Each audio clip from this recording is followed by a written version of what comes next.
सम्पूर्णमा नमो नमः। आज माघ महात्म्य अन्तर्गत श्री स्वस्थानी व्रत कथाको 5औँ दिवसमा हामीहरू उपस्थित भइसकेका छौँ।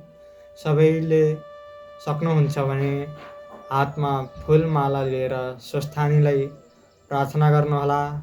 नसक्नेहरूले व्रत कथा सुनेर भए पनि पुण्य लाभ गर्नुहोला।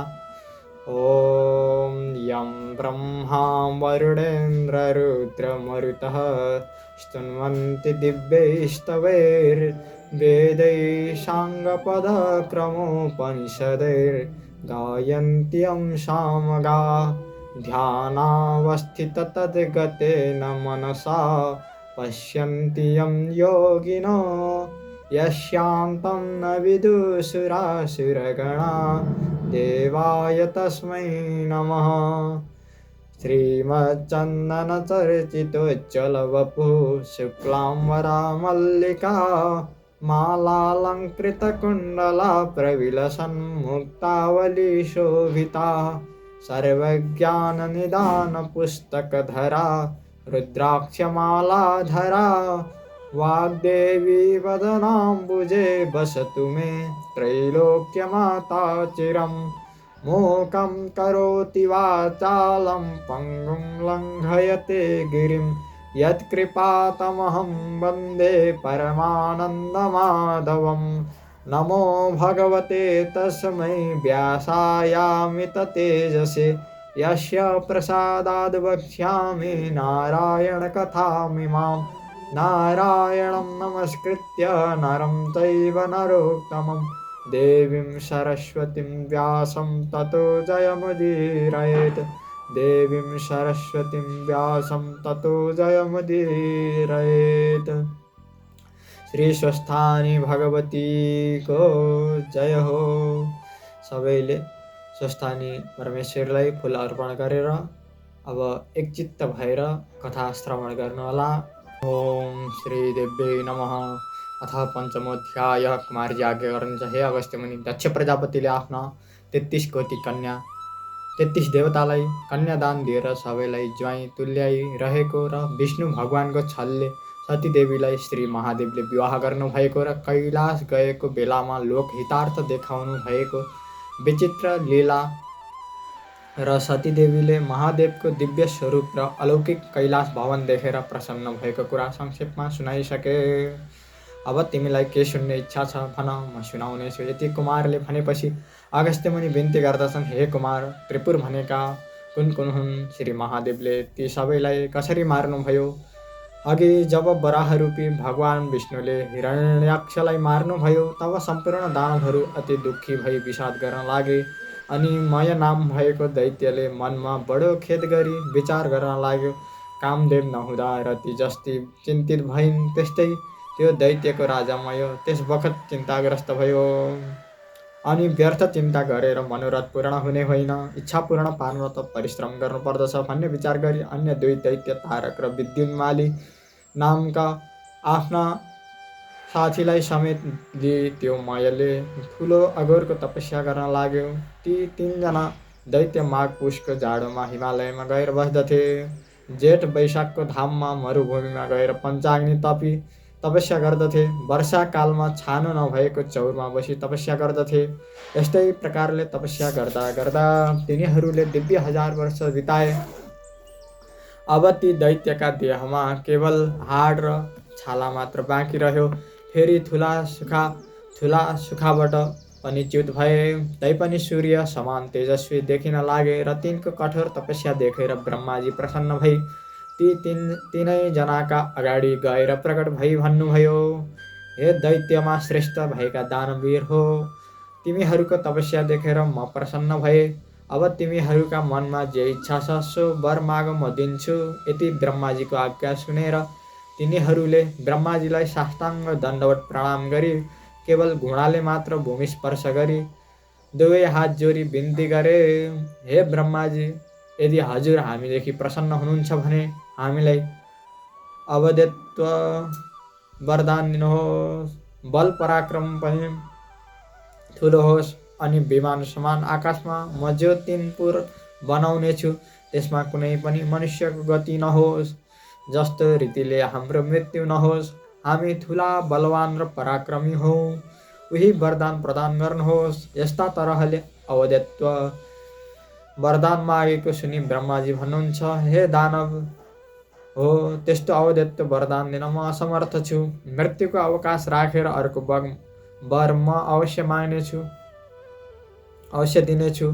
यसमा अन्यथा नमान। यसरी ब्रह्माजीले आज्ञा भएको सुनि मय दैत्य फेरि भन्दछ, हे प्रभु, मैले अघि बिन्ती गरेँ जति सबै कुरा होस्, मृत्युको विषयमा मैले बनाएका ती तिनै पुर जब पूर्ण 10,000 वर्ष पुग्ला, केवल एक निमेषका लागि मात्र एक सरल ऊर्ध्व रेखामा तलमाथि भएर रहनेछन्। त्यस आधा निमेषभित्र जो एक बाणले ती 3 पुरलाई नाश गरोस्, त्यही वीर मात्र हामीलाई मार्नमा समर्थ होस्।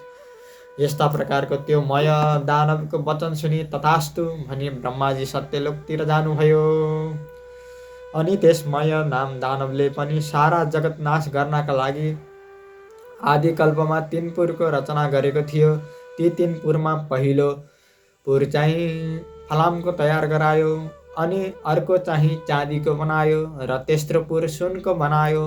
ती 3 पुर चन्द्रमाका किरण लाग्नाले अति शीतल भएका, स्थान थानमा आँखी झ्यालहरू बनेका, घरमा अटालीहरू पनि अग्ला र राम्रा बनेका, आँगनहरू झन् राम्रा राम्रा ढुङ्गाहरूले छापेका, स्थान थानमा सुवर्ण मण्डित उत्तम पुरद्वारहरू पनि तयार गराएका, स्थान थानमा मणिमाणिक्य मोतीहरू राखिएका, बिजुलीको प्रकाश समान रत्नहरूको तेज चारैतिर फैलिएको, चित्र विचित्र हिरामोती पन्नाहरू जडेको, वायुको बेग लाग्नाले फरफराएका ध्वजा पताकाहरूले शोभायमान भएका घरका पङ्क्तिहरू, रत्न समूहका जडाउ भई शोभायमान भएका मार्गहरू सिँगारेर अति राम्रा तयार पारिएका घरहरू, विमान र पुरहरू र लाखौँ अमूल्य रत्नहरूले शोभायमान हजारौँ बाग बगैँचा बनाई त्यसमा बिरुवाहरू पनि राम्रा राम्रा 7 ऋतुका फल लागेका र फुलहरू फुलेका उत्पन्न गरायो।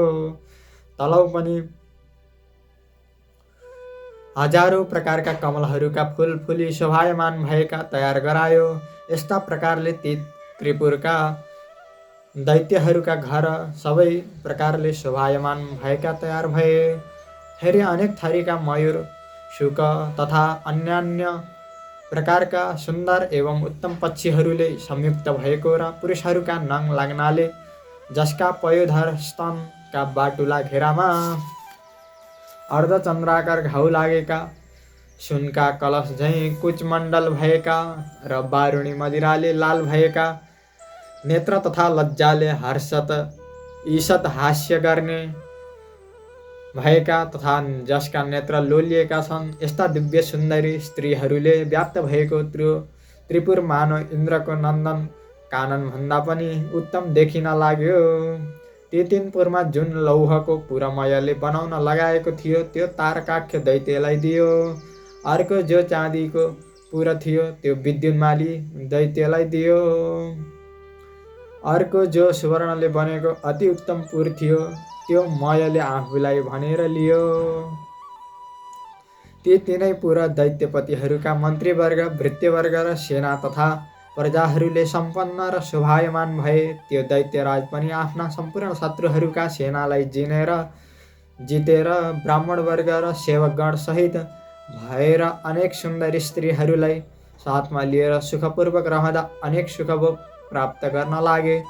अनि तिनले 3 लोकको आनन्दलाई ध्वंस गर्न लागे। व्रत अहङ्कार र दर्पमा प्राप्त भएर सम्पूर्ण देवताहरूलाई जितिल्याऊ भन्ने मनमा ठान्न लागे। उनीहरूलाई मार्न लागे। तिनका उद्यान बगैँचाका वृक्ष र बिरुवाहरू उखेल्न लगाई लिएर आए। तिनका स्त्री कन्याहरू पनि उडाउन लाज मानेनन्। आफूहरू चाहिँ स्वर्गका अप्सराहरू ल्याएर तिनका साथ रमण गर्दथे। यस्ता प्रकारले देवताहरूलाई दुःख दिँदा दिँदा धेरै काल व्यतीत भयो र ती दैत्यहरूदेखि इन्द्रादि देवता अति क्रोधित भएर ब्रह्माजीका सामु पुगे। ती त्रिपुरवासी दैत्यहरूको सम्पूर्ण उपद्रव विस्तारपूर्वक सुनाए। अनि ब्रह्माजीले समस्त दैत्यहरूलाई शान्त तुल्याई आज्ञा गर्नुभयो, हे देवगण हो, त्रिपुरासुर दैत्यहरू बडा बलवान छन्, तिनीहरू तिनको नाश गर्न समर्थ छैनौँ। अतः नारायण आदि समस्त देवता श्री महादेवको शरणमा जाउँ। उनै महादेव हाम्रा गति छन्, उनै महादेव हामीहरूका बैरी ती दैत्यहरूलाई नाश गर्न समर्थ छन्। यस प्रकारको ब्रह्माजीको आज्ञा सुनेर हवस भनी ब्रह्मा, इन्द्र, सूर्य, चन्द्र, वायु, वरुण, अग्नि आदि सबैले ब्रह्माजीलाई अघि लगाई कैलाश गएर महादेवको दर्शन पाई अनेक प्रकारले भक्तिभावपूर्वक स्तुति गरे। महादेवले देवताहरूको स्तुतिबाट प्रसन्न भएका देवताहरूका मनको इच्छा जानेर आज्ञा गर्नुभयो। हे देवता हो, जे इच्छा छ सो वर माग, तिमीहरूको स्तुतिले म प्रसन्न भए। फेरि मेरो निम्ति अदेय दिन नसक्ने वस्तु संसारमा केही पनि छैन। महादेवले यस्तो आज्ञा भएको सुनि सम्पूर्ण देवताहरू बिन्ती गर्दछन्, हे प्रभु, ब्रह्माजीको वरदानले उत्मत्त भएका मय आदि गरिएका दैत्यहरूले हाम्रा उर्वशी आदि गरिएका अप्सराहरूलाई पनि लुटेर लगे।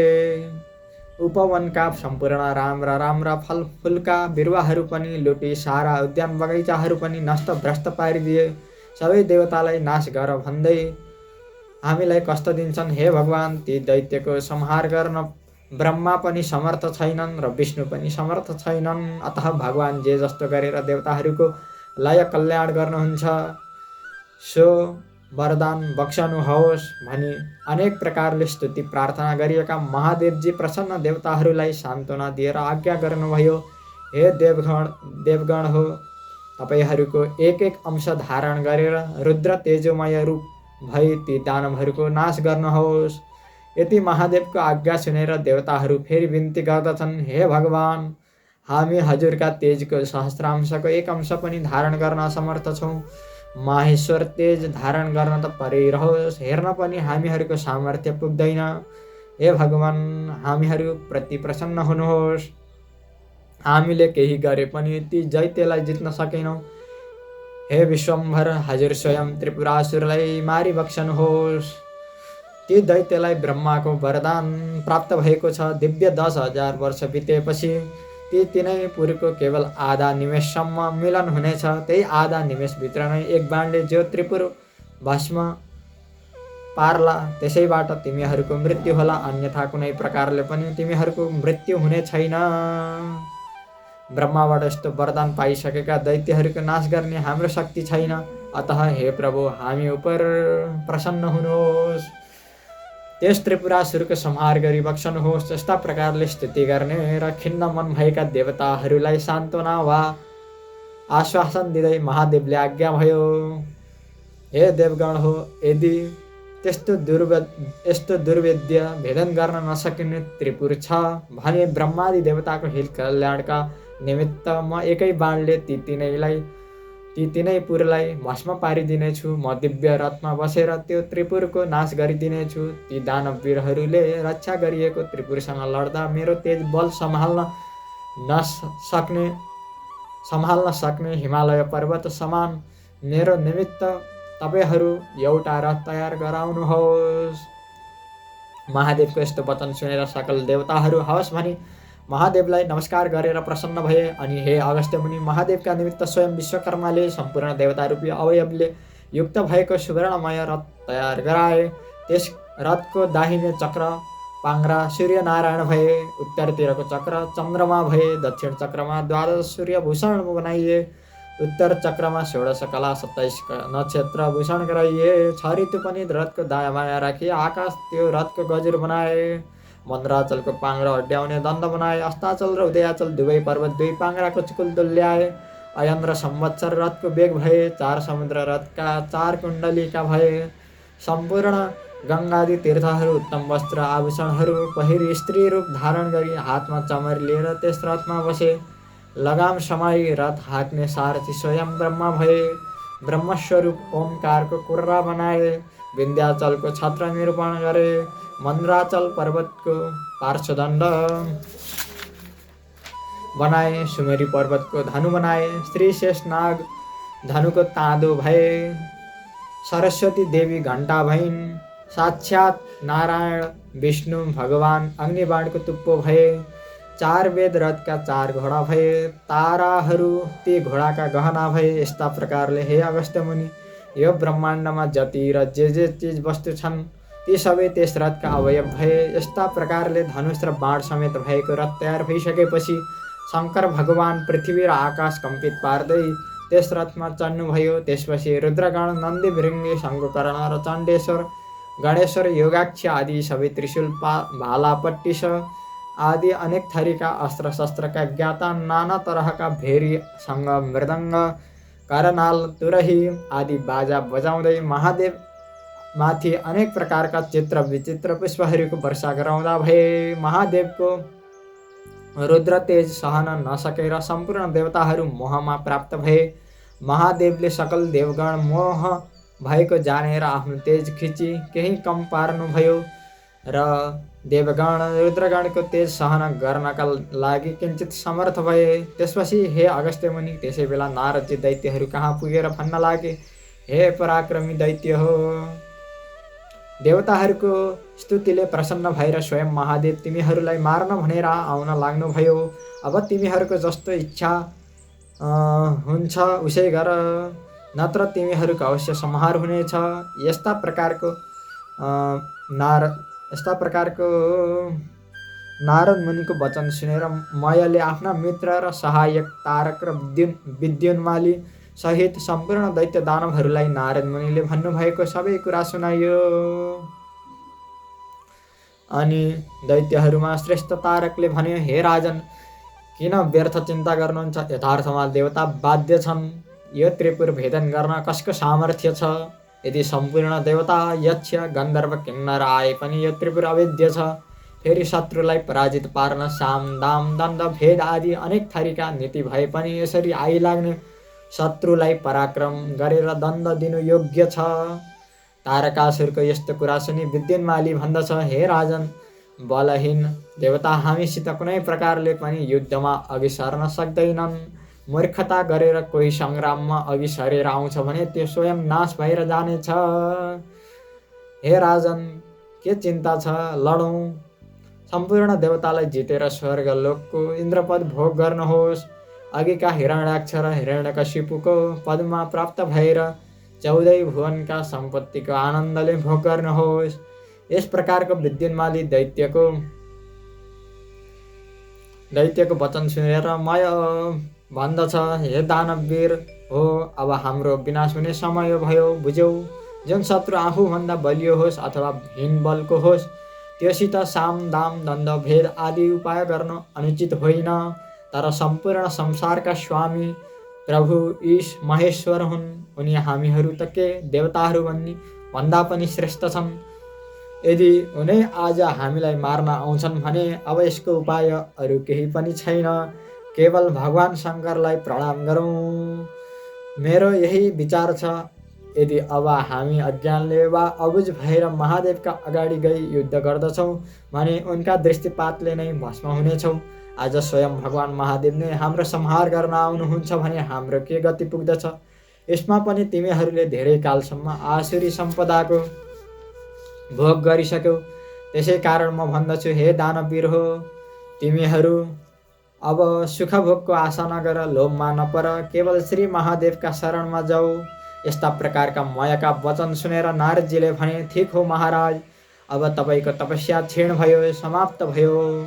ऐश्वर्य भोगको समय पनि सकियो। तथापि सङ्ग्राममा अघि नसरेर नपुंसक झै ती देवताको शरणमा पर्नुभन्दा सङ्ग्राममा वीरगति पाउनु उत्तम मान्दछु। यदि महादेवका हातबाट मृत्यु भयो भने श्री महादेवको प्रमथ गणको अधिपति हुन पाउनुहुनेछ।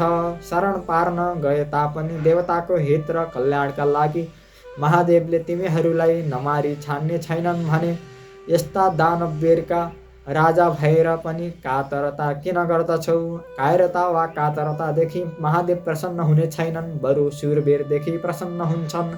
अतः किन नलड्ने? लड, कदाचित जित्यौ भने तिनै लोकको राज्य पनि भोग गरौला। नारद मुनिका यस्ता वचन सुनि तारक र विद्युन्माली दैत्यहरू आयुष्यहीन भएकाले भन्न लागे, ठिक हो महाराज, नारदजीबाट जो आज्ञा भयो त्यो सबै प्रकारले उत्तम हो। मैले पनि तिनका वचन सुनेर अब यिनीहरूको आयुष्य र श्री नष्ट हुने समय भयो भन्ने जानेर नारदजीबाट आज्ञा भएको ठिक र श्रेयस्कर छ भनेर समर्थन गर्यो। मय दैत्यको यस्ता वचन सुनि नारद मुनि प्रसन्न भए। मयालाई रक्षा बन्धन गरेर सबै दैत्य सहित युद्धमा तत्पर गराई नारदजी महादेव भएको स्थानमा गए। ती सबै दैत्यहरू पनि सङ्ग्राममा विजयको आशा र लालसा राखी अनेक थरीका शस्त्रास्त्रहरूले सुसज्जित भएर तयार भए। बल बाणासुर विद्युन्माली तारकाख्य आदि प्रधान दैत्यराजहरू पनि युद्धको निश्चय गरेर मय राजाका अगाडि आएर अनेक थरीका सङ्ग्रामका बाजा बजाई सिंहनाद झैँ गर्जना गर्न लागे। दानवका अपार सेनाहरू नै दानवलाई डर लाग्दा भयानक देखिए। ऊ रथ आयो, उता हेर ऊ रथको ध्वजा देखियो। ती परस्परमा नाना यस्ता कुरा गर्न लागे। सुख भय त्यागेर रिसाएको अनुहार पारेर नाना प्रकारका शस्त्र अस्त्र लिई युद्धको निश्चय गरी जस्तै पशु अग्निको समीप जान्छ त्यस्तै ती कालद्वारा प्रेरित घुचेटिएका त्रिपुरवासी दैत्यहरू शिवरथ कहिले आइपुग्दछ भनेर हेर्न थाले। कुमारजी आज्ञा हे अगस्त्य मुनि। त्यसै बेला पश्चिम सागरको शिरोभागमा अनेक थरीका ध्वजा पताका आदिले सुशोभित मानव सुमेरु पर्वत समान शिवको अलौकिक रथ देखिन लाग्यो। नन्दीश्वर आदि गणहरूले पनि अघोर स्वरमा सिंहनाद गर्न थाले। दैत्यहरू पनि युद्धका निम्ति समरभूमिमा निस्के। उता चण्डेश्वर पनि दीप्तिमान ठुलो कौठार लिएर प्रचण्ड मुख बाएर देदीप्यमान त्रिशूल हातमा लिई शिवतुल्य पराक्रम देखाउँदै आइपुगे। गणका अधिपति शङ्कुनायक पनि मुसल हातमा लिएर चण्डेश्वरका पार्श्वमा गएर उभिए। नन्दी भृङ्गी वीरभद्र र अनेक शिवगण वज्र त्रिशूल गदा परिग लिई युद्धका लागि अग्रसर भए। दैत्यगण पनि महादेवको रथ आइपुगेको देखेर युद्ध गर्नका लागि अनेक थरीका दिव्य आयुध हातमा लिई समरभूमिमा आए अनि शिवगणहरूसित युद्ध गर्न थाले। ती परस्पर व्रता क्रोधित पनि थिए अनि महादेवले त्रिपुरलाई दग्ध भए जस्तै देखेर हास्य गर्दै लड्न भनेर स्थित हुनुभयो र ठुलो सिंहनाद गर्दै युद्ध गर्न लाग्नुभयो। नन्दी पनि महाबली दैत्यगणसित युद्ध गर्न थाले। भृङ्गले 10 बाण प्रहार गरी विद्युत प्रभालाई भेदन गरी राता नेत्र गरी शिलाले बलपूर्वक ठोक्दा पनि त्यसलाई केही गर्न सकेनन्। तब श्रृङ्गी र रेटीले विद्युत प्रभाको तृष्ट देशमा प्रहार गरे। उसले पनि सर्पझैँ फुङ्कार गर्दै तीखो शूलले श्रृङ्गी र रेटीलाई प्रहार गर्यो। त्यसको वेदना सहन नसकेर भृङ्गी र रेटी त्यहाँबाट पलायमान भए। जब त्यो दैत्यराजले यिनीहरूलाई जितेथ्यो तर गणनायक गणेशका काँधमा 1000 बाण छाडेर घाउ गरायो। त्यसपछि 63 र फेरि त्यसैमाथि 10 बाण थपेर जब गणेशका मर्ममा घाउ गराई यातना दिएथ्यो तब गणेशजी अत्यन्त क्रोधित भई आफ्नो सुण पसारी दैत्यको गर्दनमा बेरेर निमोठी जस्तै मत्त हात्ती कमलको पुष्पसुणले बैरी तलाउबाट उखेलेर फ्याँक्दछ त्यस्तै गरी विद्युत प्रभाको शिर पनि उखेलेर फ्याँकिदिए। दैत्यको शरीरबाट उखेलिएको त्यो शिर यस्तो शोभायमान भयो जस्तै सरोवरबाट छुट्टिएर हात्तीका दाँतमा अड्केको कमलको फुल शोभा पाउँदछ। त्यो देखेर भृङ्गीले नाना प्रकारले स्तुति गान गरे।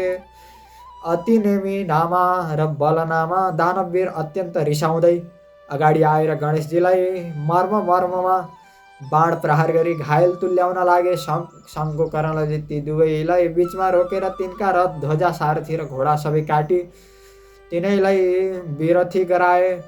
ती दुवै पनि तत्काल अर्को रथमा चढेर आई ती चण्डेश्वर गणनायकका मर्ममा 1000 बाण हानी घाउ गराइदिए। तब गणेश्वरले पनि क्रोधले राता आँखा पारी भयङ्कर मुसल प्रहार गरेर दुवैलाई यमराजको नगरमा पुर्याइदिए। त्यसपछि त्रिपुरवासी जो ठुलो वा बलवान दैत्य थिए ती सबै क्रोधित भएर लगातार हुलका हुल निस्केर अनेक थरीका नाराज वज्र त्रिशूल कुठार लिएर महादेवका गणमाथि जाइ लागेर महाघोर सङ्ग्राम आरम्भ भयो। शिवको आज्ञा पाएका शिवगण पनि त्यस जस्तै उन्मत्त केसरी मृगका बथनलाई भड्काउँछ। त्यसै गरी समस्त दैत्य दानव सैन्यलाई भड्काई बारम्बार छिन्न भिन्न पारेर मार्न थाले।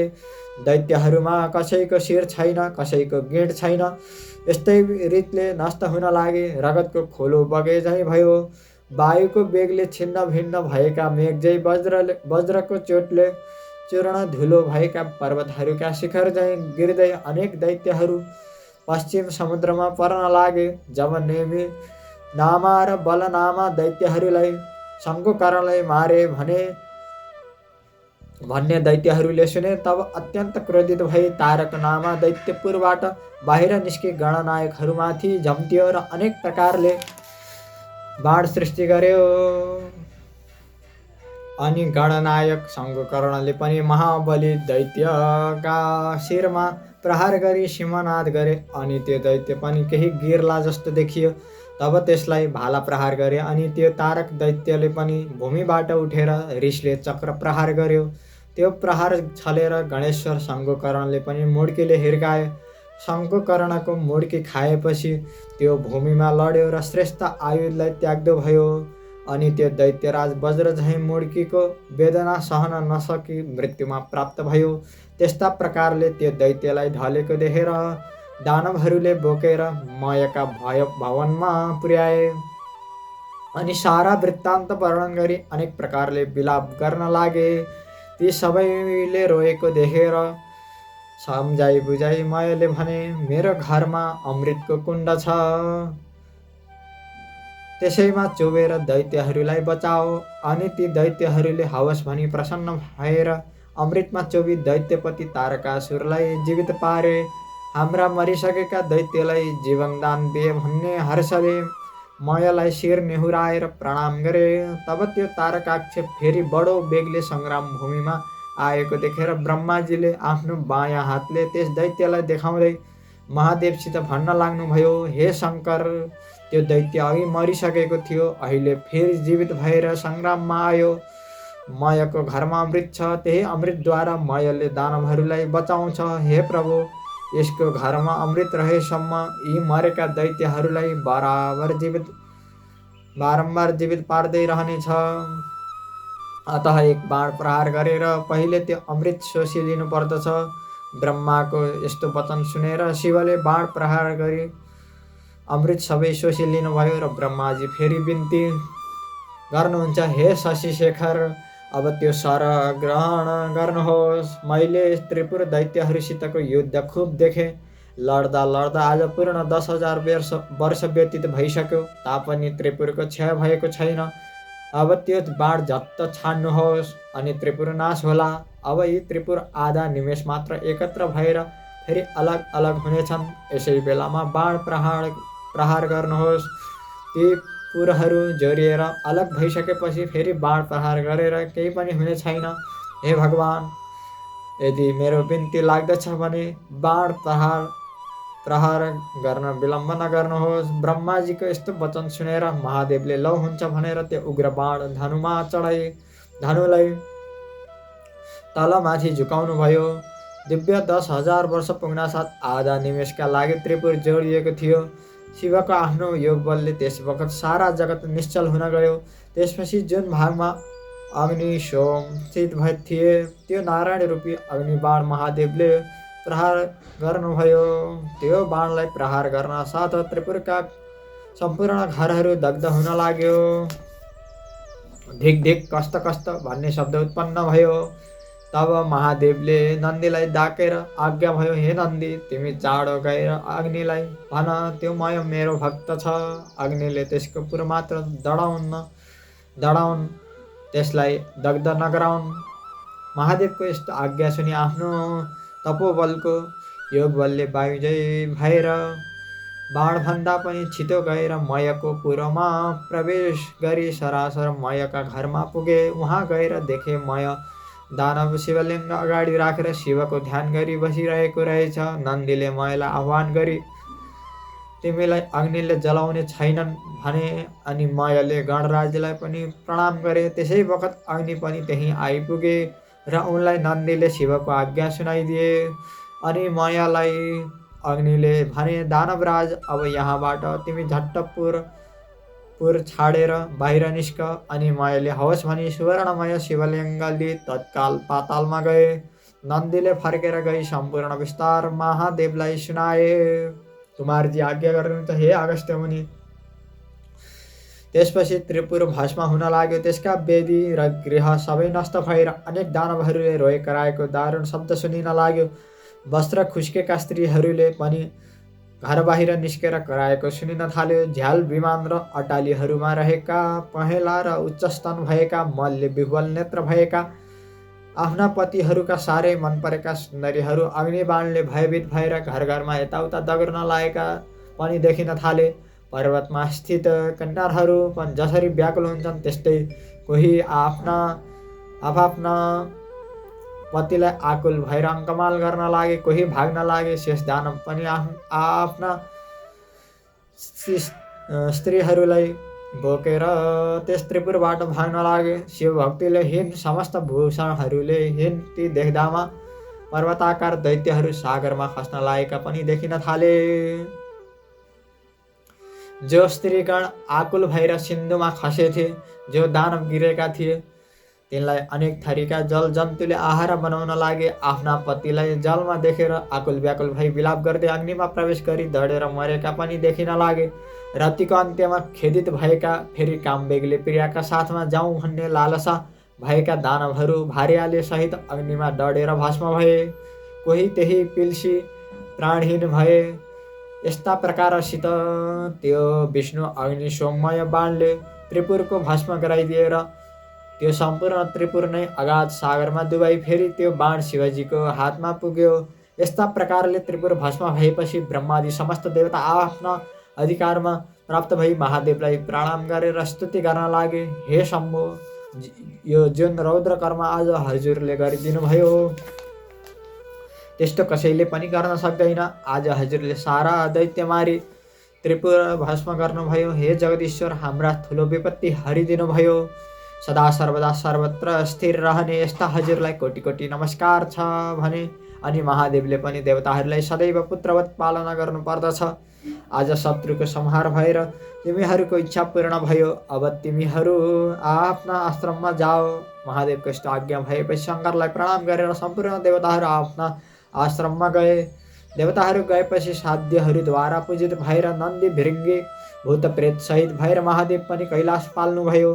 हे मुनि, यो कसैले वर्णन गर्न नसक्ने त्रिपुर दाह मैले वर्णन गरेर सुनाए। जो शिव भक्त मानिस प्रसन्न मनले पवित्र भई यसको पाठ गर्दछ त्यो सम्पूर्ण पापले रहित भएर अन्त्यमा देवता भई स्वर्गमा बस्न पाउला। इति श्री स्कंद पुराणे केदारखण्डे माघ माहात्म्ये कुमारागस्त्य संवादे श्री स्वस्थानी परमेश्वर्या व्रतकथायां शिवकृत त्रिपुरदाह वर्णनं नाम पंचमोऽध्यायः। ओम देव्यै नमः। सबैले हातमा फुल लिएर पुष्पाञ्जली लिनुहोला।